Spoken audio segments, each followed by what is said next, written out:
for all who are worried about that, yes, real estate is expensive. And if you run it right and you have reserves, it does not affect your cash flow.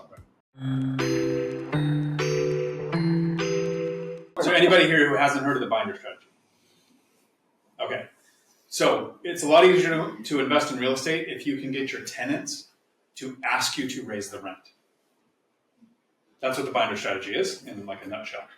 And so the reason I'm going to talk first, and I'm going to try to keep it brief, is because I'm the lazy investor.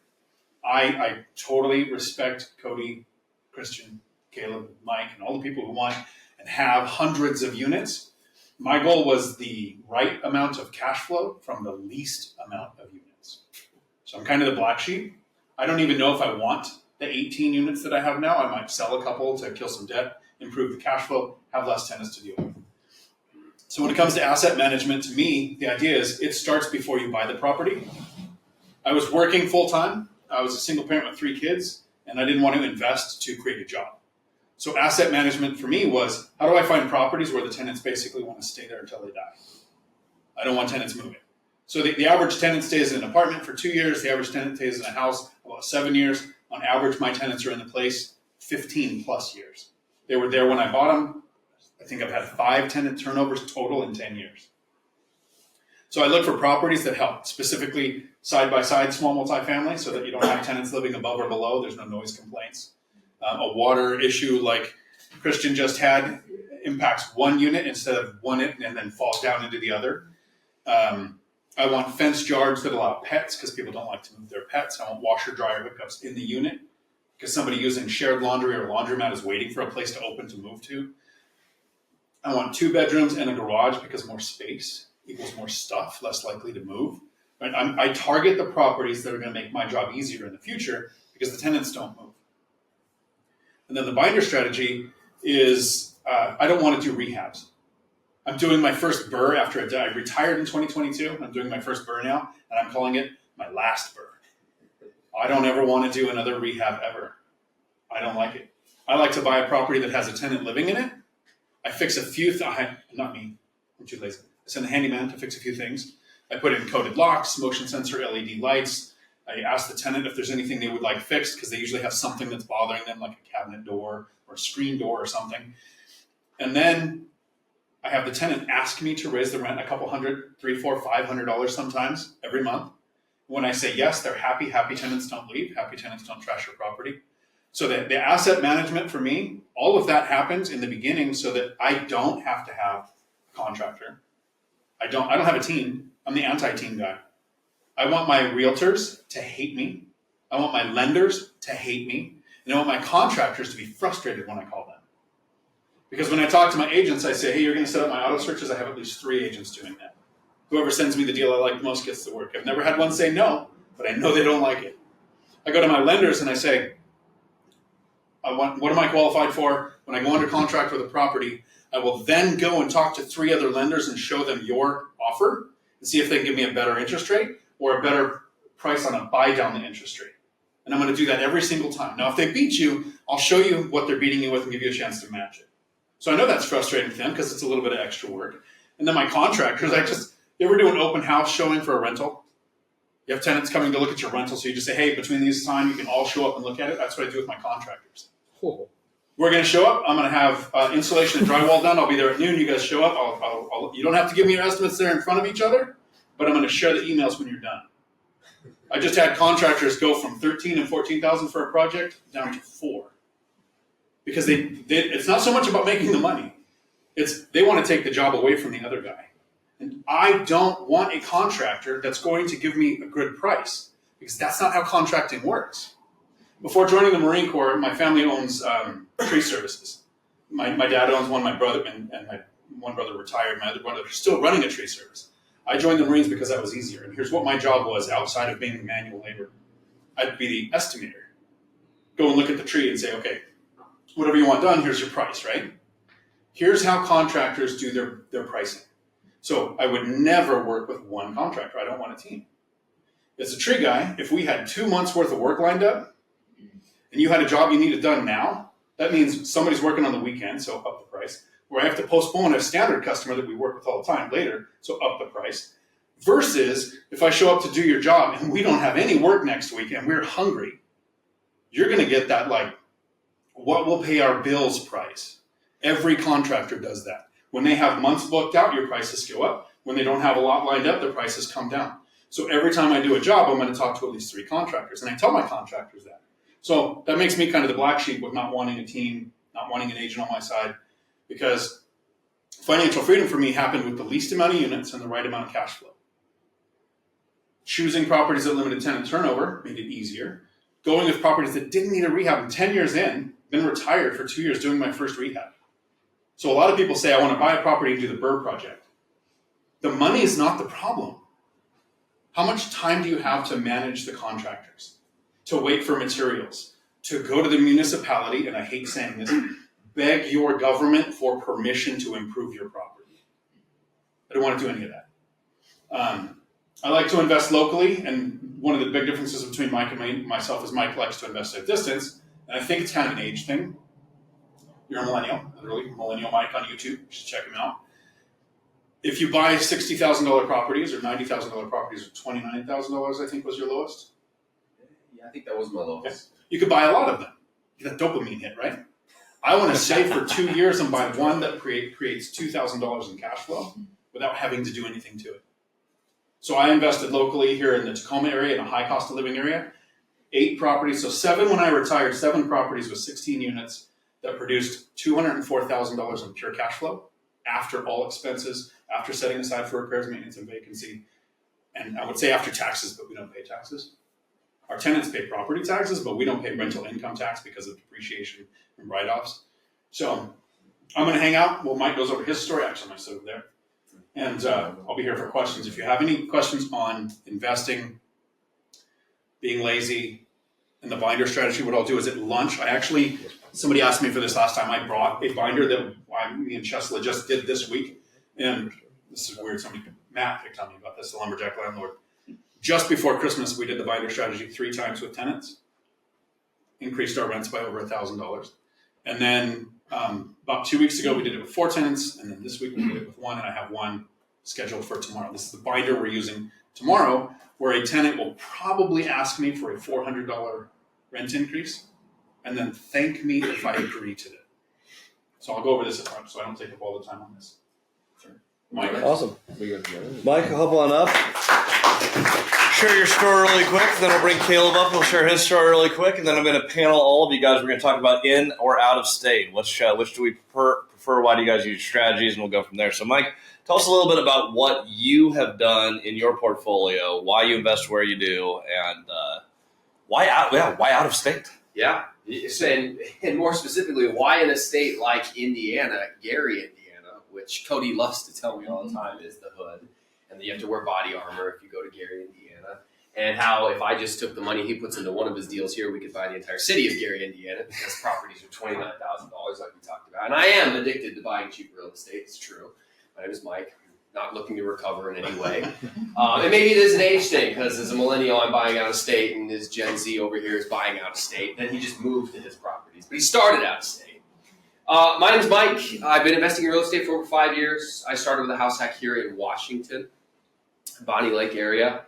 And I moved into one side, and, rented out the other side, paid for most of the mortgage. And I was like, cool, now I'm going to buy another property here in Washington, except other duplexes were $600,000, $700,000, $800,000. I was like, saving a 20% down payment for another duplex here, it's a lot of money. And I was like, well, I kind of want to invest a little quicker than saving $200,000 for another down payment. And so I started networking with people, and one of the main things I talk to people about is virtual networking. I just started talking to people online, like I used to when I was a kid. I played video games online. I had all my World of Warcraft friends. I started making friends with people online about real estate. And somebody said, hey, you should look at the market of Indiana. So I did. And the first thing I did was Google Gary, Indiana, 3 times the national crime rate, 3 times the national poverty rate, 13,000 abandoned buildings. And I said, hell no, who would invest here? This is a terrible city. There's no way this could ever work. You just look like you watch a YouTube video of somebody driving through that city, and you're like, is that post-Civil War Syria, the Middle East, or is that actually here in the United States? It's actually here in the U.S.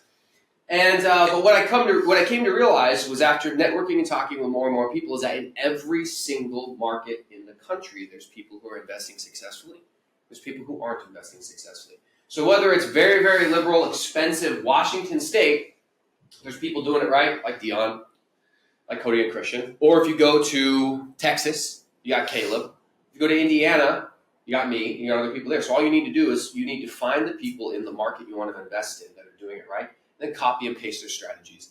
I don't try to reinvent the wheel. I don't try to do anything fancy. I just figure out who's doing it right. What do you buy? Where do you buy? How do you buy? Oh, it sounds cool, man. I'm going to plagiarize. Screw what the school taught me. I can cheat for success. So that's what I do. And so I have managed to build 15 rental units. Or I didn't build them, excuse me. I built a portfolio, 15 rental units. So I got a whole bunch of different, very cheap properties, you know, ranging between $29,000 and $80,000. They rent for between $1,000 to $1,200 a month. My payments are $350 to $400 a month. You know, 20% cash on cash return. I buy them at $20,000. They're already worth $80,000 when I buy them. I put a little bit of work into it. I take it over $100,000. So it's a very good equity play. Done the burst strategy a number of times. I don't want to sit up here and pretend that I'm like the expert, have 200 plus units or 12 plus years of experience, but I have experience doing what I've been doing. And a lot of people are interested in investing at a distance because they live in an anti-landlord, overpriced market. Evictions can take 2 years. They'll have an eviction moratorium. Good luck. And people say, I don't want to invest where I live. I would rather invest somewhere else. And then they say, well, Mike, how did you get comfortable buying at a distance, vetting properties, getting the numbers, building a team? And that's kind of where my story and expertise kicks off. But that's me.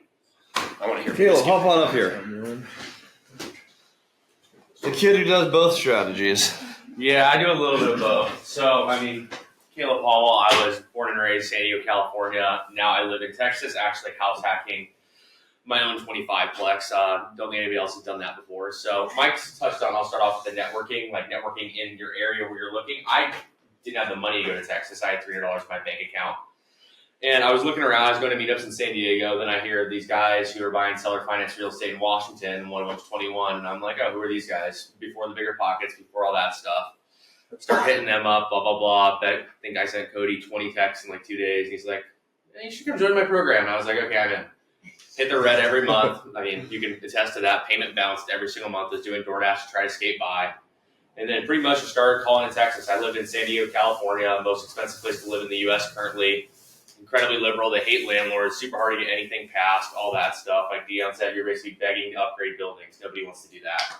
So I came down and I was like, okay, I'm going to buy somewhere where I can call a bunch of on-market deals. And that came down to two places. It was Florida or Texas. And the whole logic was if anything happens, it's going to cost half, not really logic, but it's going to be half cheaper to get to Texas than it is to Florida. I don't know if it's true, but decided to go with Texas for that reason. So started calling brokers in Texas, ended up picking up my first 10 unit in McAllen, Texas, very south border Texas, growing like crazy. And then decided to pick up another 8 unit in Laredo, Texas, another 10 unit in Houston, Texas.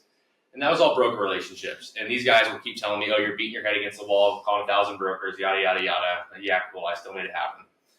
And then eventually they were right. And I realized I probably just need to go hyper-local. So I started calling owners in a little place called Stephenville, Texas, about an hour southwest of Fort Worth.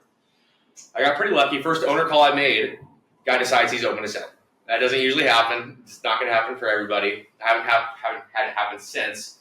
And I was like, oh, what would that look like? And then ended up buying my 25 unit down there. And there's some stuff on raising my down payment because I still don't use my own money to this day. Basically fell apart 3 days before closing. So, there's some other stuff happened with him. We could talk about that at lunch, but allegedly was going to file bankruptcy. And I was like, okay, well, I have $300,000 to get in 3 days. How do I do this? Would not recommend it for your mental health or your sanity or your sleep schedule. It didn't help any of those things. Was making calls, ended up landing in DFW airport at like midnight. Was getting in my car at 1 a.m. and was raising the money, got the okay. As they're hanging up the phone, hey, we'd like Caleb to move down there. And I was like,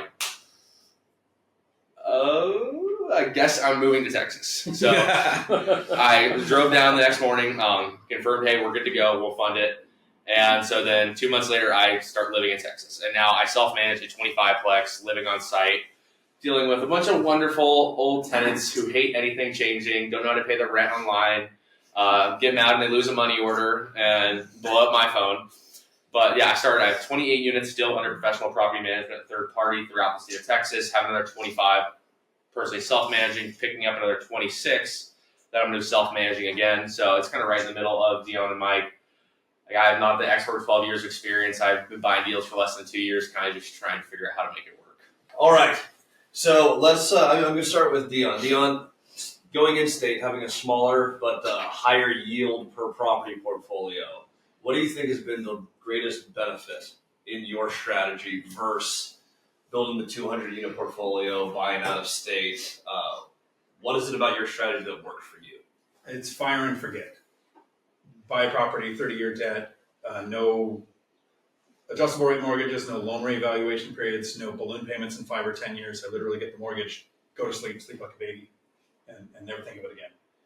And the strategy, biggest difference to me is you have two choices. You can either recycle capital, home equity line of credit, cash out refinance, sell for 1031, or you can do recycle cash flow. Recycling cash flow is slow, it's boring, it's not sexy, but it's not get rich quick. It's get wealthy for sure. It takes 10 years. It was 2 years to the first duplex, 2 years to the next one, then a year and a half, then fourplex, then triplex. Right? It speeds up in the last 5 years. So simpler, slower for 10 years, and then never have to work again in your life. Or think about your debt. Which is fantastic. I will say from experience, we work a lot, like all the time. It is very hard to go fast. You can accelerate, but it does come at a cost. You got to do, when I first met you, working at the trucking school, you loved your job, or at least you seem to. You got a great setup. You got to do what you loved during the day. You didn't have to worry about a whole lot. You have limited maintenance issues because there's only so many things that can go wrong in a smaller portfolio. With 200 units, we've talked about this a little bit, throughout the day. If you guys have seen Danny running in and out, last night we had a flood in a second story of our hotel conversion. So it went down through, the floor fell in, and there's a river flowing up the lower 2 units. We learned a few minutes ago it's because someone else's contractor unplugged a heater. And so the pipes froze. We actually accounted for everything. It was all set up. The unit that we didn't want someone working in, they decided to work in and unplug the heater and caused a ton of damage, which is my partner's contractor. Those are all things you do not have to worry about. Like literally every single one of those. Large building with a second story flood, someone else's contractor, partner. Those are all things that you do not have to work on Dion strategy. No, Chesla and I had to deal with 3 issues so far this year, 3 issues. And I looked at the books. That's the equivalent of the last 6 months of last year. So three issues in those 6 months versus the 3 issues so far this year. So this year started off super busy, but it was a frozen busted pipe, which took 2 techs. Yep. And it was a tree that was falling over, which took a Thumbtack app to get 3 contractor bids. And the other one, the tenant was able to solve the issue. So 3 issues. That's more communication than we've had with our tenants in months, all at once. So that's the benefit of the super small portfolio. This January's been rough on pretty much everyone. I don't Not everybody's pipes are bursting. Yeah, Caleb, you had a burst pipe. Except me. Did your neighboring building though flooded onto your property, didn't they? Yeah, but after the day I was heading up here, I head outside. I'm like, oh gosh, it was a freeze, and there's frozen water and just ice everywhere. I'm like, oh gosh, what happened? And I start walking, like backtracking to like where it came from, and I thought it was right on our property line. And I was like, how do I discern who this is? I literally need to get a survey out here and decide who this is. And I'm like, wait a minute. Saw the trail coming out like right under his building, right off the property line. And it was the guy who sold my building to me. And I was like, I called him like kind of a courtesy call. I'm like, hey, he's like, well, how are you doing? Like, so good to hear from you. How was your new year? I'm like, it was great. Sorry to be the bearer of bad news. You have a massive water leak. We call that beginner's luck. Your big building did not leak. So way to survive the first round. Mike, how about you? Your out of state strategy. I mean, you started in state with a house hack, but I mean, going from in state to out of state, what has been your favorite piece of investing far away, as opposed to in your backyard? That's an interesting question. What's my favorite thing about investing in a distance? I mean, I really like the cash flow that I get. I mean, when I compare the ability to buy single family houses or 2 to 4 unit buildings in Indiana versus what I can do here, not using the house hack to house hack to house hack strategy. If you just try to put 20% down, things are going to cash flow here. So I like that. But Honestly, I would probably say the relationships, and that sounds a little cliche. Oh, it's the people you meet along the way, not the destination. That's a little true. There's a lot of cool people that you meet. You start moving into a new market. You call and speak with a lot of real estate agents, and you speak with a lot of wholesalers, and you speak with a lot of contractors, and you meet some pretty cool, some pretty interesting people. And there's opportunities, especially when you start working with wholesalers, to buy properties from people who have unique problems. These people are trying to sell the property and they have a reason to sell it at such a steep discount. Usually it's because they're trying to solve a problem. They don't have money to repair it. They just need to get money and they need to go. They're trying to do something. And you get to step in, take advantage of a great situation for you, but also provide them with much needed money to help on their way. I mean, I got a guy right now who I bought his house from him and he still calls me. Oh, I just want to know how the remodel's going. He knows it's mine. He just wants pictures of it because he lived there for 50 years. His family owned that house since like the 50s or something. So he just wants to know what it's like. And some people might find that annoying, but to me, he's just a charming old man who wants to see some pictures of what his house looks like with the money he never had to invest to remodel it. So there's cool stories like that you get along the way. That's awesome. That is the piece. Like, I mean, I invest 3 hours away. It's like there is something about having some separation from your market, but still getting to have an impact on an area, which is kind of fun. Like you find an area where like, hey, my money actually makes a difference here. I think there's a lot of areas in the greater Seattle area where it's like, you can spend $10 million and it really doesn't do anything. Like, who cares? Yeah. You can spend that on like a few properties. Yeah. Just honestly. But I imagine it is pretty rewarding in Gary, Indiana, where you can come and be like, hey, $100,000 does a lot of change in a community. That's got to be really fun. Caleb, hopping back to you. So you lived in San Diego. Your deal had you move to Texas. Mm-hmm. You own in McAllen, Laredo, Houston, and Stephenville. You're doing another deal in Stephenville. Yeah. So you're concentrating now on the area that you live. Yeah. Better late than never. At first, I don't know if it was just being.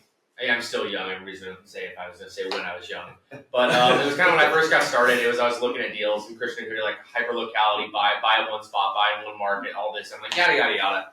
Shut up, be quiet. I'm gonna do whatever I want. And then 2 years later, it's like, oh, I guess I can kind of say you guys are right. Like you guys kind of say I told you so. But yeah, now it's going hyper local. And piggybacking off your last point, it was really nice being to have some distance from your tenants. Right. And now I live on the same campus, which kind of sucks. Oops. And do your tenants know you own the building? They know I'm the manager, so it's like some of them, like they're sweet old people. I understand, but it's like I don't have time to sit here and talk to you about like one lady. I had a pipe burst actually a few weeks ago, not from freeze, and it was like 9 feet down, so it's a huge excavator project. They're doing it in front of this lady's unit. I get a text on the property manager phone. Why is my water off? And I'm like, have you gone outside? No. And then she says, okay, never mind. I'm like, do we think about the problems here? Because I heard something, but I didn't know what was happening. I'm like, So that's always a joy. That's fun. That's fun. So 9 feet down. Okay, that's another thing about out of state versus in state. If you're in a state like Washington, how much did it cost you to excavate 9 feet down and replace a pipe in Texas? So they were out there for good solid handful of hours. They had 3 excavators out there and fixing the pipe. It was only $2,900 for the whole project. Wow, that's cheap. Good. Yeah. 3 excavators? That is better than here. Yeah. What did it cost to do that stuff in Gary? So I had my I had my packet of rice. Right. It's just a bartering system. We'll trade you some 9mm bullets for some soft body armor. Thank you. For me, I had a very similar project. We had a pipe that went from the house to the street. It was the main pipe, and that one had to be totally replaced. It was $4,500, but it was like 20 feet worth of all the way out there. Same thing, big project, but $4,500, $2,900. Yeah, I was stressing. I was like, oh my gosh, I can get $7,000. And I get the bill, and I'm like, wait, that's it? Yeah. Like, I mean, we can charge you more if you want. I'm like, absolutely not. That is perfectly fine. Dion, how do the expenses look on your water projects this year? So the pipe replacement was like $400, but it was above ground freeze. Okay, that's I had a septic drain field replaced. It was $24,000. So and was $17,000, but then you have to beg your city for permission to be able to work on your property. Yeah, that took it up to $24,000. That is the thing with septics is the permitting is so heavy, and you're just like we just want people to be able to poop in the property. I mean, The fact that you need as much permitting as you do for it is, I mean, I understand, you don't want to be dumping waste in the ground, but the amount of money it costs to do already expensive fixes is ridiculous. And so sometimes you'll hear people say, well, when you have a big expense like that, doesn't that kill your cash flow? And there's a sentence I really want everybody to understand. Expenses do not impact cash flow. In the first 6 months of buying a property, it's going to feel like it because you're going into your pocket, your reserves, your bank account to pay for something. But when we run the numbers on a property, whether it's my 4-unit property or a 200-unit property, to run the cash flow, we go, how much does it cost to acquire the property? So cost to acquire. And then what is my annual profit? Annual profit is you take out the mortgage, principal, interest, taxes, insurance, and setting aside for repairs, maintenance, and vacancy. So you pick a percentage that makes sense for your property. I chose 15%. So if rent was $1,000, I'm setting aside $150 a month. Most of my rents are $2,000, so there's $300 a month from each rental sitting in an account that builds up to $50,000, $70,000, $100,000 in a couple of years. And then when a $24,000 septic thing comes up, I'm excited. My cash flow doesn't change, but I go to the money that the tenants have been paying me, and I put a 20 or 30-year fix on my property that I won't have to think of again. So when I replace a roof, I go to the tenant's money that's been being set aside and protect my asset. So when you hear those big expenses, when you're starting out those first 6 months, it sucks. But if you're consistently disciplined to set aside money, I look forward to expenses. And for those who are playing the game starting without money, you need reserves in real estate, just period. Like stuff comes up, like a great example. It's like, I was up super late last night. If I look tired, I was figuring out, I was like, my contractors are all asleep. How do we do this? I figured out there's actually an emergency line for this, which is great. But like, I'm up late at night trying to solve a major problem for my property management company. The things as they come up, it's like, okay, if you start with no reserves, it does hit your cash flow because you live on cash flow. You need to build a business that stacks away money. That is why that margin is so important. We talked about debt service coverage ratio. That's why we want a large portion of that mortgage going back into your pocket. And on a larger portfolio, you should have a global fund that is enough to solve most of the problems in your portfolio. I think where a lot of people get stuck is they worry so much about that they don't get started. Still get started, still buy that deal even if you don't have enough reserves. But the first thing that you do when you get started in real estate is you start stacking that reserve account as fast as you possibly can. Because you're now you're building a business where your tenants are stacking your reserve. For all who are worried about that, yes, real estate is expensive, and if you run it right and you have reserves, it does not affect your cash flow. If you start with $0, it can kill your cash flow. It can kill your business. So keep that in mind as you're starting. That is the fastest thing you need to build: is how are we setting aside capital for the problems. I've seen a lot of people, especially the younger crowd, come in. They're in real estate for a year and a half, and the first thing they do is they buy the lime green Audi R8. They're like, yes, I made it. And then their roof falls in. They're like, oh, I need to sell the car. You need to stack that reserve account. And then you get to live like Dion and go, okay, well, we have a plan for this. This money is here. It's earmarked. It's in the account. It's doing what it's supposed to do. So I love that. That's great advice. Yeah, so the rents are high here. So if you set aside, so in Gary, the rents probably aren't $2,000. So how much do you set aside? Great question. And to Christian's point earlier, and Dion's, they said expenses don't affect your bottom line, your profit, because it comes out of the money you've set aside. So it's if you've run your numbers correctly. So I tell people, when I was doing more single family houses a few years ago before interest rates just had a big screw us all over, and I would say, I'm looking to make $250 a month in straight profit. People, well, one water heater wipes out your year. Well, no, because I already set aside 20% of gross rents for vacancies and maintenance. So that 20% for gross rents ended up being $250 to $300 a month. Times 12 months in the year, if you have a repair, well, that easily covers it. So it never, as Dion said earlier, it doesn't actually ever impact my actual cash flow unless it's right after you buy it. You haven't had a year to set aside stuff yet. So that, good question. Yeah, then you get in trouble. I mean, personally, for me, tagging on to that, this last rental I just picked up, like on most of them, it's the agreements with the partners. It's like, hey, for X amount of time, we're just leaving all money in the operating account. No matter how much profit we make, like my rental, the 25 unit I bought after Chris collection $3,000 in September. It's like, that's not coming to me. That's not going to anybody. That's staying in the operating account just in case of a rainy day. Hit a certain amount, and then we can talk about owner distributions, taking some money out, but the whole thing on their point is like, you got to keep money in there for the expenses. It's like, if I would have taken everything out of the account and that $3,000 for pipe came up, I'd been like, oh, hey guys, you got to put the money back. So that's not something I wanted to do. So just keep the money in there. I'm starting especially, and just let that cover the repairs. Who here's heard of Mr. Beast? He's the largest YouTuber of all time. He's ridiculously huge. My 7-year-old knows Mr. Beast. Yeah, he has built his channel by reinvesting 100% of his proceeds back into his channel for year after year after year after year after year. He's still, I mean, he has a lot of money, but he pays himself a ludicrously low portion of the revenue of that channel. Everything goes back into the next video, the next edit, the next project. Reinvest, reinvest, reinvest. I love the strategy, especially when you start with nothing. It's like, okay, what is the goal? And until we hit that goal, just put everything back into the company. That's a model I really like. You start with nothing. It's like, well, how much should we save? Everything.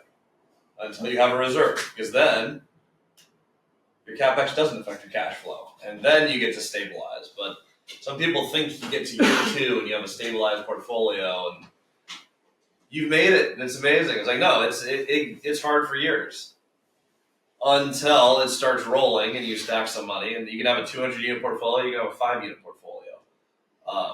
It takes time for it to season and have appropriate metrics if you don't have a full-time job or a high income.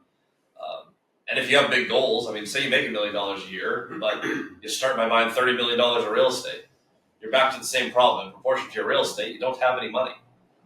I wish someone told Cody and I. We had $1 million a year. I was like, we could do everything. And then, yeah, it turns out $30 million of real estate eats your $1 million really fast if you have some CapEx in there. So just keep those things in mind. The question I wanted to ask each of you guys individually, I've been talking about this a lot recently in our portfolio, the stupid tax. When you're new at anything, it costs more. The first time you do your first rental, your first maintenance, you don't budget for the time it takes, the money it takes to do your renovation. Throughout your careers, the largest stupid tax that you have paid while learning the game. Dion, I'm going to start with you. So the stupid tax for me would have been time more than money. I think in the beginning, to manage one tenant, it felt like it took 20 hours a week.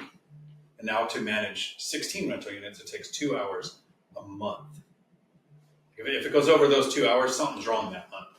And in the beginning, I thought, okay, I'm going to start investing in real estate. I want to replace my income, have a better retirement. And without any education whatsoever, I moved from my house into an apartment and rented the house out. And because of the stupid tax, I without education, no podcasts, no audiobooks, nothing. I thought, I can't trust a stranger, so I'll rent to a friend. If you rent to a friend, who needs a lease? It's a handshake. And then, oh, he's a single parent. I'm a single parent. So when rent was late, it's like, I understand. So late became never. So all of the mistakes I made in the beginning was the stupid tax, me learning. It's a business. Start from day one. Educate yourself. Get strong leases. Develop a backbone. And if you don't have the backbone, if you wear your emotions on your sleeve and you know tenants are going to walk all over you, so even if you invested locally, that's the time I would go with a property manager, right? I at a distance, I would recommend property manager all the time. Locally, I self-manage. But that stupid tax in the beginning was the amount of time it took to manage one rental was 10 times more than what it takes to manage 16 because of the education. And it was then going and finding bigger pockets, YouTube channels, and you know, somebody's done this before, right? We're not the first person to own a rental. Maybe there's a system out there that we can use, and it's gotten so much easier once I made that correction.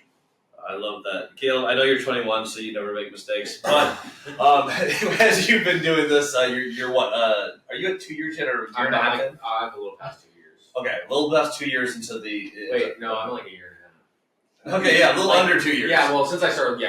It's a year and a since half. you bought your first property, you're a little year and a half. Thus far in the game, what is the highest stupid tax that you've had to pay? Yeah, there's a few. The two big ones are like how long renovations actually take. I had no idea. So I'm like, oh, we'll just get into this. They're saying it's to take that long. Cool. Like, and I'm like a month later, I'm like, what? Like, I'm like, what's going on? 2 weeks. Yeah, it's supposed to be done super quick. And I'm like, what's going on here? They're like, yeah. And I was like, okay, I'm never using you again. How do you get a new contractor in there? And then the other one, piggybacking off Dion's point, I think the biggest, what you call stupid tax I've paid is with getting into business with friends and family is not something I'd recommend. Like Dion said, like leasing out to a friend. Like for me, it's like being very strategic moving forward with partnerships, introducing money into a relationship that didn't have money prior, kind of derailed it to say the very least. So yeah, that's kind of the biggest stupid tax I can pay is like learning like not to partner with people who don't have money in your relationship when you start and introducing it. People get really weird about money really fast. Yep. Mike? Friends and family will always extract the friends and family discount. They'll find a way. Oh, that's the worst. When I just closed on my first rental property, the first duplex that I purchased, I had my first ever interview with Michael Zuber from One Rental at the time. Some of you guys might know his book or his YouTube channel. This is before he published the book and before he had blown up on YouTube. He gave me 2 pieces of advice. He said, you need to learn seller financing and you need to network more. And I'm like, okay, yeah, sure, I've read about seller financing, I've read about networking, and I didn't take it as seriously as I should have. Where I'm at now, the deals that I get brought to me today, these unbelievably phenomenal, buying at 20 cents on the dollar that barely needs any work, that's going to 5x in value when it's done 3 months from now, like these crazy deals that I can do, always come to me from my network. And I didn't take his advice seriously enough early on.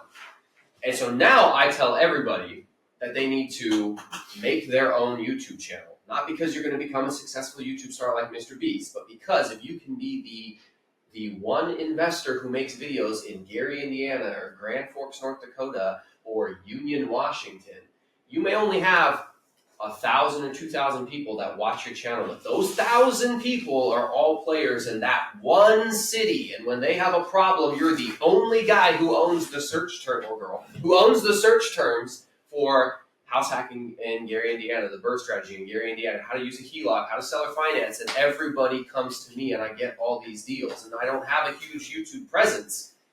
But random Instagram followers with no profile picture will send me a message and be like, are you interested in this deal? And I look at it, I'm like, yeah? What's your name? Because I'm sure it's not, what would you, Dragon Ball Z Lover 69. I'm like, that's not your real name, bro. That's not what your mom named you. Like, what? I gotta write you. I'm gonna write you a thank you card to something other than that. But so I didn't take the networking aspect seriously enough, and I wish I had, because going to the MLS or Realtor.com and just looking at what's on the market, bro, all of the best stuff is out there with people that you haven't met yet. You just need to talk to those people. And that comes from making, like you said, like 500 phone calls before you got your first possible deal. Yeah. It's all about numbers. Just like dating. Right? Yeah, that's all right, Mike. No, so what I'm hearing consistently from pretty much everyone is it's a lot of it seems to be more of the time piece, the literally expensive. Is I need to spend more time networking, more time creating videos, less time with rental. It's using time efficiently. I remember you mentioned renovations. Later in the day, when the catering team is in here setting us up for dinner, we'll head over to the White House where a few people are staying. We'll use the common space over there just to hang out, to chat, to see a renovation that we've done where we took that house and turned it into a really cool Airbnb space. Cody and I posted online. We're like, this thing is almost ready to go. We think we can get it ready in 4 days. It took about 4 months. There was just little stuff, but it's like, then we got in and it was like they had green carpets and pink walls, and every time we would do something else would come up. And so by the end of it, like we had to do countertops, and we had to do plumbing, and I got electrocuted twice trying to get the stupid fan in. Turns out the breaker shut off one line to the fan, but not the other. There's 2 wires that went in, and some genius who wired this thing had the fan and the light were wires attached to separate breakers. So I found that out by grabbing the wire. So the stupid tax, I think for all of us, is related, more than money, is related to the cost of time to get things done. And when you're getting started, that ends up actually being monetarily very expensive. Time value of money is extreme. And on projects, especially if you're using debt, I'd imagine for your first few, Caleb has a maneuver called pommel hack, where you buy a property when you have no money, you buy a property, you raise the down payment, and you just don't pay the mortgage for 6 months. It's in the contract. Yeah, that has to be in the contract. Yeah, that does have to be in the contract. Otherwise, it doesn't work the same. you agree that I'm going to pay you a lump sum right now, and in 6 months payment's going to kick in. So your original plan was renovate the units, get the rent up. Did you get that done in the first 6 months that you budgeted? Okay. Did you get any of the rents up or any of the renovations? Yeah, How far did you get? I got a lot of the renovations done. There was a lot of so in that property in that 10 years, my first 10 years, there's a lot of little stuff and then stuff that you don't expect. It's like, oh, 3 ACs go out in the first month. You're like, okay, and then it's like, oh, two tenants leave. It's like, okay, and then you have a roof. I had actually a huge insurance, not huge insurance, a big insurance thing. Huge hailstorm comes through, kills 3 of my roofs. I'm like, okay. Finally was able to breathe after about a year of just constant, okay, one thing after another. The property goes, okay, we need to fix this and that. I'm like, okay, the order of operations here, what's urgent, what's not. Let me build some more cash flow. Let me get through the problems. But yeah, it took 8 months to really get through that, and I thought it was going to take 2 or 3. Yep. That's consistent. I think a general rule, you guys can weigh in on this if you disagree, but I think in general when you're starting, everything will take a minimum of 3 times as long as you think it will. It will cost at least twice as much. I'd say 3 times as much. Okay, we can go 3 and 3. I'm okay with that too. Every time I did a project, now even when I was doing my first condo that I ever did the work on, everything took 3 times the time. I was like, we're going to get the floors done today. 3 days later, I'm like, oh my God, we're almost done. We're going to do this lighting project. You get in the ceiling and you find oh, geez, there's this metal beam that's exactly in the way of where I'm trying to put this light. What do I do now? There's always stuff that happens in real estate. Nothing takes as short as you think it will. So yeah, across the board, 3 times is 3 times long, probably costs 3 times as much. Even when you get good at estimating these things, there's always an unexpected thing. So I would agree. I think all of my stupid taxes have been, this is longer, harder, more work. Well, this is one of the biggest problems I have with Bigger Pockets. And I'm a teaching assistant for the Bigger Pockets boot camps. So I don't not like Bigger Pockets, and this is the problem I have with it. They pushed the Burr method for the last 5 years on everybody. About 3 videos a day with the Burr method. Right, because it trended. I get it. They got a lot of views. The Burr method is great. Year 5, when interest rates double on you in the middle of it, or year 10 when you're retired and time doesn't matter and you're not using hard money. But if you're using hard money and then you go, hey, this is going to take 3 months and you're a year in and it's going to go, it's halfway done. Your hard money's hit, your interest rate's gone up. So while the Burr method is great, I don't think it's a starting method for most people. Unless you have your own money, you fund the deal, and you don't have a timeline, you don't have the hard money, and now the time, you're just like, yeah, this sucks. It's a couple years later, and it's not even done. But it was just sold in an uptrending price market with a downtrending interest rate that we had from 2010 to 2020. It worked great. You could screw up, Easy. wait 3 months because you messed up, and you're like, wow, the market saved me. That's not happening now. No, it is not. That's why we fix all the variables we can. Johnny left, but Johnny had the same problem he was talking about last night. He was stuck in the house. He had to move into it and pay the hard money loan every month. Same thing. Yep. To make his deal work, he had to move out of his house and move into a project house to get it done. Yeah, a $4,600 mortgage. That happens. Fun conversation with your wife. Yeah. Hey, good news. We're moving. Last thing I'll say on that, actually, funny enough, for those who are married, which is no one on this panel, getting alignment with your spouse is a huge thing. One of the rules that I have if you're new, and I think this is just good to communicate, is don't risk things that you're not willing to lose. So if you have your house and you love your house, and that is your dream was that house, don't take the HELOC on that house to go buy a rental. Why would you add any risk if you've already hit your goal? For my wife and I leveraged my house to buy the 38. One of our investors didn't realize the timeline they were supposed to be liquid. And they're like, I can get the money together in 2 months. I was like, okay, well, we need $100,000. So I spotted it. They did pay it back later. And they bought in at price. But to close it, I levered the house. And our conversation was, I'm like, do you care if we lose the house to build the portfolio? And she's like, well, building the portfolio is the goal.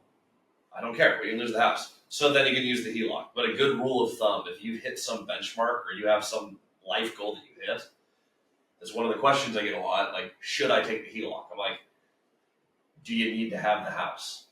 If the answer, if you and your significant other, the other people who live there, if the answer is no, this is our dream home, or this is where we want to be, we care about this, it's like, okay, I would not. But that is a mistake I've seen some investors make, and that is where you can get pitched on a deal. You're like, oh no, something went sideways, and I levered my house against it. What do I do? That is risky business. Have any of you guys taken a HELOC on a primary to buy something? Yeah. I've Okay. never had a primary. What's What's an apartment HELOC? An HELOC? What did that look like for you, Mike? So in the duplex that I house hack, I have a home equity line of credit out on. It's really tough to get a home equity line of credit on a rental property unless you house hack it. So for anybody who is maybe considering moving around house hacks like Dion, my advice would be get your HELOC before you move, because once you've moved, it's really tough to get one on it after you've moved. So there's a little pro note right there. But once that line of credit is there, they usually won't touch it or mess with it. I used that HELOC to do the BRRRR strategy twice in 2022. I ran the HELOC all the way up, and then BRRRR strategied it all the way back down to zero. And then in 2023, I bought some more projects, and I've run the HELOC almost all the way up. And I'll look to cash out refinance the next few months here when those wrap up, and I'll pay it all the way back down. So I think a home equity line of credit is an incredibly powerful tool that can help you kind of streamline your real estate investing process. But like Dion said earlier, there's a big difference between me doing it in year 5 and somebody doing that in month 1. Because if you have not gone through the difficulty of learning that it's going to take 3 times longer and cost 3 times more, you may think that you plan the money out and the time frame out, and then when it comes to find out, whoops, I got to double it and pass it to the next guy, and it's actually triple it. You're going to say you're going to run out of money, or it's going to take way longer than you thought. You're going to lose your house, as you mentioned earlier. You're not going to be able to make those payments, or the deal doesn't work anymore. So HELOC is great. I just wouldn't start with it. Yep. Oh, I agree with that too, because you don't know what the stupid tax is going to be along the way, and so It'll be there though. it will be there. There will be a price to pay. Yeah. How you start if you don't want to use the HELOC? How you start? And you don't have money. So I've never used a HELOC, and I'm going to give an answer that you might not like. And then I'll give one that you probably do. Time. This is the biggest difference between me and the way that Christian and Cody invest. I saved for 2 years. I worked overtime. And so this is where a lot of people get confused when you start watching like content on how to invest. You hear somebody bought their first rental. Buying a rental for me starts 2 years before. You need a job so that you're lendable, right? So I'm not talking seller financing, owner financing, DSCR. I'm talking if you're going to buy with a mortgage. House hacking helps because it takes your down payment from 20 or 25% down to 3% with a conventional loan for your first one. Okay. But for 2 years, can you save 3%? So on $1 million, that's $30,000. But for those 2 years, you're also getting consistent work in one field. I worked overtime, so it was consistently on my tax returns. I had a side hustle. I played World of Warcraft and sold things online to save money, right? I was a single parent with 3 kids, so it wasn't like stacking up super fast. I was making $17 an hour when I started saving. And it took 2 years to save enough to buy 1 duplex, and then 2 years to save for a duplex, and then 1.5 years. So it's boring. It's not sexy, right? It's slower. It's the one no one wants to hear, because if you start investing now, that means you're buying a property in 2026, right? It's not you found the content, you buy one now. So that's what makes me the black sheep. If you go with Cody and Christian, the first time I interviewed Cody, he was 20 and he had 30 rentals. And do you know what he said? Wish you started sooner. Wish I started sooner. Like everyone says that at any age, but when you're 20 and you say, I wish I'd started sooner, you probably feel the same. Yeah, I do feel the same. Right. So that's my answer. The one people don't like, you add time to the mix. Well, You have a better one. it's the same way to play. I don't have a better one. I have a different answer. It's like, okay, so if you're not pulling from there, all you're doing is you just take the pieces that you have. So if you start with a deal, and I think most people in the room, like our 38 Plex, we bought it for $2 million, and the last appraisal was at $4.1 million, and that's before we did a boatload of leasing, so it's arguably worth more now. But we took a $2 million property and brought it to $4 million. I think if anyone looked at that and said, I love this deal, I believe that there's $2 million of upside here, I think most people are going to find a way to find the $300,000 to close that. If it's not, if you take the HELOC off the table, you go, I'm not willing to risk my house, it's not one of the pieces you're playing with. So when, I'm sure it's obnoxious because I think I say in every single YouTube video, the deal debt equity thing, that's like half of my Instagram. Deal first. Then you figure out what is the debt product that we need, because I don't know how much of my money I need until I know whether it could be seller finance, it could be bank finance. You can still do this with bank financing. It could be a hard money loan. Those are going to have to be a really high cash flow deal if you're going to pull that off. We're doing one of those right now, 100% financed at 13.5%. It cash flows. That's why we're allowed to do that. So you're going to find the opportunity that allows you to pick it up. You're going to figure out the debt. In the case of the 33 unit we're buying right now, that's it. There's no other capital raise. The lender is just giving us 100% of the money. It's done. Deal, debt, done. That's one way. Another way, if you need an equity partner, if this is a project with a bunch of upside, but it might not have the cash flow day one to sustain expensive debt, well, what you do is you go, okay, I find the deal, I find the debt, how much money do I need to raise? Let's find someone who can ride this project with me, preferably who has some experience along with their money, and let's make this successful together. If there's the $1 million, $2 million of upside, you're going to be giving away a lot of that to the person who has the money and the experience. But you can bring an opportunity, and seller finance, you can go, look at, I have the deal. I've already got 90% of the money because it's seller financed. I brought the deal and the debt. I need the last 10%, and I need your experience. And for that 10% of the money, you might be giving away 50% of your deal or 70% of the upside, whatever it is. But you can put together a deal without risking your pieces if you find someone else whose pieces fits well with what you're trying to do. And that's the order every time. You start with the deal and then you work your way backwards to debt and equity. Where I think it gets a little scary is if you try to do this on single family because the margins are it's just low dollars. It's hard to find an investor for a small project. It actually gets a lot easier when you get to the 10 plexes, the 25 plexes. A lot of people go like, I don't know how to find these opportunities. You're bringing something unique with a unique debt product. That capital raise, it is so much easier to raise $1 million than it is to raise $50,000 by a landslide. Okay, you find the property. Let's say you find the property for $2 million, right? Yep. You go to the bank. The bank says, "We'll give you like 75%, like 1.5 million." Where do you get the 500? So with the bank is going to want to see skin in the game from your group. So that is where the equity partner is going to have to come into play. You're going to need someone who can qualify for that debt. When Cody and I started, I had very low liquidity. Cody had no liquidity. But Cody had enough real estate and I had enough real estate to where we were both worth a little under $500,000. Bank wants to see your net worth, at least the loan amount that they're giving you. So we would not have qualified for a bank loan if the property was bankable. That just wouldn't have happened. So if we went through a bank, we would have had to have brought on a partner who was financeable. Typically, they need to own at least 20% of the deal. And they would have needed to ride that deal as, hey, they're bringing in the 25% capital and they're on the loan with us for qualification. And for that, that would be very expensive. We'd be giving a lot to that investor because they're taking on risk. They are bringing in money. They have the most skin in the game. They have all the skin in the game for the deal. Their return has to be proportional to the risk they're taking on. So you're getting a smaller piece of that deal for putting it together. But that's how that would work with the bank deals. You need a player who can qualify for that debt on the team. Okay, let's say you find a partner or an investor, right? Yep. And what terms you should negotiate with the investor, how to pay him back, or what's the basic terms? I was going to jump in there. I think it's all like Christian taught me this. It's, gosh, what's your stupid saying? It's not about what you want. It's about you're not what you need, but what you want or something. Ask for what you want, not what you need. That's something we've messed up a bunch. Yeah, we need this much money, but like really for a project, we want 50% more than that. Yeah, ask exactly. for what you want. Like bank rates recently were above 8%.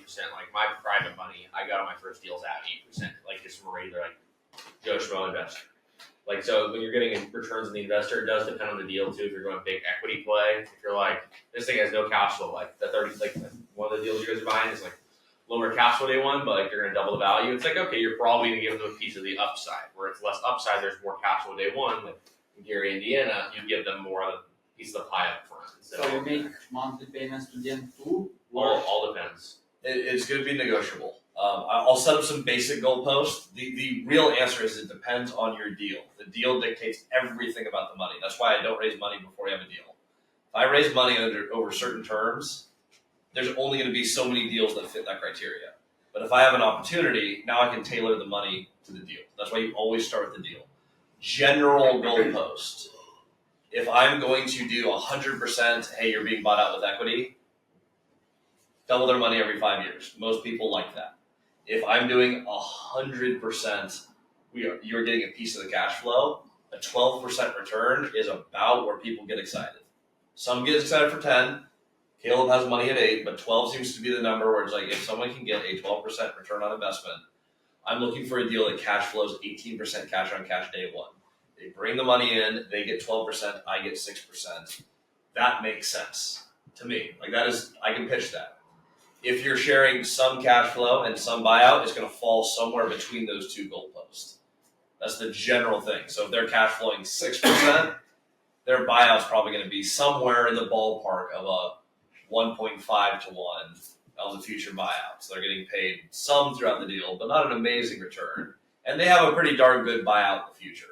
But that's where I set the goalpost as as a rule of thumb. It will depend very much on the deal. On a deal that's going to make $2 million, you're probably going to be giving a good amount of upside to someone investing in that deal because they're going to look at the same numbers you are and go like, you are going to make a killing on this. Like, yes, and so are you. And it's all going to be on the back end. So the deal will dictate how you need to raise the money, but that's the general rule of thumb. Lower cash flow, you're going to have a bigger equity buyout. Higher cash flow, you can afford to pay more throughout the deal. And the best structure, by the way, if you can do it with debt and no equity partners, you're eliminating one of the biggest variables that you have in real estate, which is people. Do debt when you can over equity. So you say that you get the deal first, and then like if you need someone to invest, how are you pitching them your deal? Like, are you putting like a whole presentation together? Like, how do you do that? So like, as you can probably tell from this, I'm not a big like put together presentation guys. I have a whiteboard that I wrote some scribbles on. Cody's smart. And no, I'm better than Cody at that. Neither of us are presentation people. In fact, I've written every single one of Cody's presentations. He goes on stage and he's like, there's no chance he knows what the next slide is. So I'm not a big like put together a pitch deck thing. Nor is my business partner. What we do is I always focus first on like, well, let's identify the problems. What are they going to object to? Because in real estate, you make money when you solve problems. So on our 38, the pitch was like, hey, we found this building. It's been on market for 13 years. No one else has wanted to touch it. It's like, well, that's a red flag. It's $2 million. It's not bank financeable because one of the 4 roofs is bad. But we think there's a problem with the septic drain field. There's definitely a homeless camp on it. And there's a chicken infestation. Like they were just, I mean, they're everywhere. 2 different units had them in the units and then they let them out and they very bad. Also, 38 units, collections are $5,000. Like there's a lot of problems. So like, here's the opportunity we found. Here's why no one's buying it. All the experienced investors see this as too big of a project and all of the mom and pop investors are buying fourplexes. This is too big of a project for newbies and it is just too involved of a project for already affluent investors. This is a deal that can make millions of dollars and we are the exact group to do it because we have the ambition. Cody manages 30 units. I have run multiple companies and I have 4 units. He has 30 units. We're already invested in this market. We're going from 34 to 38 new units. We know how to do this. We are the only logical buyer for this deal. That's how we pitched it though, is I pitched like, and the location's fantastic. It's a crappy property in a great location. But like we pitch on the problems and I do that verbally over coffee. I sit down with someone and I go, hey, this is what we're doing. This is why I love the deal. We don't talk about any numbers. You go, I love the deal. Fantastic location. Someone's going to make a bunch of money on this. Here is what we're up against. This problem, this problem, this problem, this problem. And this is why we're going to fix it. And this is our payout when we get there. At that point, you're bought into a story. It's like, hey, I want to be a part of this project. This is really cool. Then you share the numbers of, okay, now on the technical side, this is why this works. And I usually have a 1-pager that says, it basically lays out income, expenses, here's cash on cash return, here's the cap rate. This is how the deal is going to work. And I bring 2 pages. We mentioned this on the first thing. Day 1 numbers, when we exit the debt numbers. And those are the only 2 numbers we look at. Here's where it's going, or here's where it is, here's where it's going, here's how the money's coming back, this is why you're getting your return. And if an investor understands what the project is, where their money's going, how their money's secured, and how they're making a profit, that's all you have to cover. And I have found that I'm really turned off when someone comes in and drops a packet on me and says, here, read this. Look at these numbers. This is fantastic. I'm like, I don't like this. Even a nicely prepared document. I don't like, I feel like I'm getting pitched as soon as paperwork comes out. Like, I thought we were meeting for coffee. When it's a discussion, I have found that's the best way to close the deal, or at least to raise capital. I've never seen that in anyone else's course, so maybe that's just unique to us, but that has been my experience. Dion, you use your own money, so I use don't. my own money, but people invest with who they know, like, and trust. Yep. So how do you get somebody to know you? How do you become likable? And how do you keep their trust? Because this is a finite group of real estate. Almost everyone in this room is probably in 5 different real estate groups, either on Facebook, Instagram, the forums on Bigger Pockets. You only interact with the same few thousand people. Your reputation is easily destroyed, hard to keep, and probably, if you're going to do anything with partners, the most important part. You guys raising capital. Is there any best tips, Mike? I've raised money from a bunch of different people, a bunch of different private lenders, and I've done it at 10%, paid 12%, I paid 10%. Number one, you need to tell your story. So what I talked about earlier about posting on Instagram, posting on YouTube, now it helps if you've bought a rental property or two, but you tell your story. That starts to build credibility. Nobody calls, nobody uses email anymore, everybody goes to Instagram. And the number of professional athletes, World Cup soccer players, and celebrities that have reached out to me on Instagram because for whatever reason they went down a Bigger Pockets rabbit hole and somehow landed on Indiana and then landed on Gary, Indiana on one of my YouTube videos, and then now they're in my inbox. Tell your story. Number two, go to real estate meetups like this. And I don't go because I'm looking for money. I show up and I take the time to answer the one-on-one questions of every single person there, and I spend the time talking to people. I never ask them for money. And when they ask me for advice and they ask me for help, and I connect them with my real estate agent, my property manager, and my contractors, and I do everything I can to help them, and some of them buy rental properties, and I applaud them, I interview them, I have them on my channel, great. And some of them never ever get the confidence or get out of analysis paralysis to do a deal on their own. And at some point, I've noticed over the years, they say, well, can I just invest with you? And when somebody says that, don't turn away free money. It's very dumb. And so at that point, if you're actually doing the work of networking with them, you should be able to tell them what their goals are. I know that Crystal from our local real estate meetup is really trying to exit the workforce because she wants to spend more time with her 5 kids because she's divorced from her husband who lives in Colorado, and she got this property that in the divorce, and she got a big pile of money, and she's trying to deploy some of the money. And because I know Crystal's story, and I tried to help her do seller financing, and I gave her my seller finance contract, and I edited out her email back and forth to multiple people that she was trying to seller finance, and we built a relationship and a friendship. To the point where when she finally threw her hands up in frustration and said, well, can I invest with you, Mike? I said, well, let me figure out a way to make this work to meet your goals, but I know what your goals are, and she trusts me. And then I say, here's a property that I could borrow $60,000 of your $400,000, $60,000, and I can pay you 10% out of the cash flow, and it still works for me, and it still works for you. Do you like it? Yes or no? I didn't ask her for it. I'm not pitching or anything. I just know what she wants, and she's asked me for help. Now, when it comes to the actual presentation, your first question, I sit down, and I pull the property up. It's a Zoom call, or if she was there in person, we could do it over my shoulder. But I just sit down, okay, well, here's the property at Realtor.com. Here's how many units it has. I know what these units are going to rent for because I have all of these other properties within a mile that rent for these numbers. I know what the numbers are going to be. Here's what the cash flow is going to be. Put it into the Excel spreadsheet, and after all expenses, blah, blah, blah, here's our cash-on-cash return. You're getting your 10% out of that. You can see how much money I'm still making. I don't hide anything from anybody. I'm not trying to be dishonest in any way. And then back to telling the story, I then go on YouTube and say, I did my first private money deal with Crystal. Boom, 50 people in my inbox. I want to lend you money. Well, cool, I got to find more deals now, I guess. And that's how you start to escalate up on an exponential growth curve. I like, as Dion said, who do you like, who do you know, who do you trust? And then if I don't even have to ask people for money, I just try to help them. And eventually some of them ask me. And that's how it worked for me. Or you make 500 calls. Yeah, and the big thing harping on that, there's more money out there than there are good deals. I mean, if that wasn't the case, you wouldn't be able to raise private money. There's just not that many good deals out there. If you're an expert at finding good deals, you're never going to have a shortage of money. It's just that simple. Yeah, I find that consistently true. And Mike, I love what you said. That is the last and most important piece, actually. When you're pitching, if you have a relationship, you're just solving their problem. And so I always start any presentation. Like let's say I met with someone and they said, hey, my goal is I'm trying to set up one of my clients, they're high income earners. He's like, I want to set up a $50,000 a month income that I can pass to my kids by the end of my investing career. That is what he's trying to build.